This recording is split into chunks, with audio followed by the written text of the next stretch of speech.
Good morning guys! To this video, January 24. Doon sa unang video guys, nagpakita tayo ng mga fry. Napakadami nakuha natin sa grow out. Dito sa kabila guys. Ayan. Ito yung dami guys oh.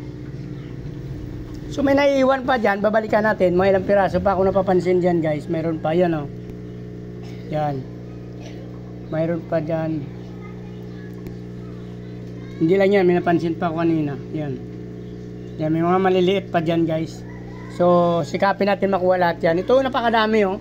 Hindi natin nakalain na sa grow out natin, nag-drop ng iba. Yung nakapansin ito kagabi guys, yung aking anak na lalaki. Na sabi ko bukas ko na lang kukunin since gabi na. Ayun guys, hindi ko na pinakita ka yan guys, mayroon pa oh. Yan. May mga fry na maliliit pa dyan guys, yan, dami pa.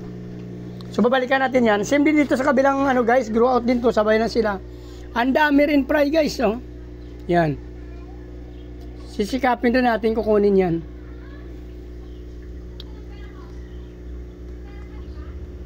Ang dami rin dyan guys, fry. Grow out din to guys oh. Kaso may mga adult kasi na dyan na hindi pa natin sinama sa pagbibenta. Yan. Sinadya ko kasi ito iniwan dati dito yung dalawang buntis kasi guys. Kasi nakaawa naman ako pag sinama mo sa pagbibenta.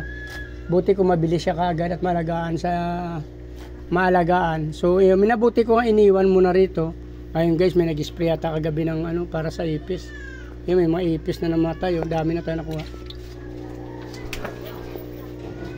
May ipis na dyan guys. So, hindi sila makaahon dyan. Kaya namamatay na lang sila. So, kinuha na natin. Yan guys, mga prayo. Ayan. So, madami ding fry dito guys sa kabilang grow out.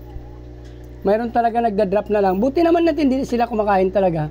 Sa sobrang dami nila wala namang kumain. No? Mayroon pa mga fry dyan na so ibig sabihin hindi nila kinakain guys. Magandang balita to kasi once na may nag-fry nakukuha pa natin. So wag na natin patagalin kasi kawawa naman sila kung for adults ang binibigay natin pagkain. Tapos yung mga newborn babies after 4 days kasi kakain na rin dapat yan.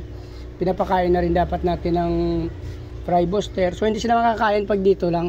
So yung isa, yung una, yung minabuti ko na i-separate to guys. So, yan. Kukunin din natin to, pagsasama na lang natin sila para mapakain na natin sila at malagaan ng maayos. Kasi may fry booster naman tayo talaga na para sa kanila. After 4 days, yung iba kasi dyan medyo malaki na nga guys. Oh. O iba. Yung iba medyo kaya na kumain yan ng mga fry booster. Yung iba yung newborn, after 4 days pa yan sila makakain. So, isi-separate natin para maalagaan natin sila at mapalaki ng maayos. Kawawa naman sila pag dito sila sa adult since malalaki ang bottle ng pagkain na nilagay natin dito, yung PO1 nga sinasabi nila. So hindi sila makakain ng maayos dito guys at mabubuli lang sila. Lalo silang mababansot lang pagkasama nila yung malalaki, bubulin silang bubulin. So hindi sila talaga makakain ng maayos. So pag ganun guys, minabuti na lang natin na i-separate talaga sila. Para doon sila sa puro fry kasi laki nila talaga lahat. So mabibigyan nila sila ng tamang pagkain at the same time hindi sila mabubuli. Pantay ang pagkain na nila makakain. Pag dito may malaki, so mas lamang talagang malaki bubulihin na sila guys. So dito na lang guys, please like, follow, subscribe, share, para subscribe. Guys, pag nagustuhan yung video ko, pindutin na rin ang notification bell para updated kayo sa mga video na in-upload natin sa araw-araw. Maraming salamat guys. Nais ko mabuhay kayo hanggang gusto nyo. Salamat. Bye-bye.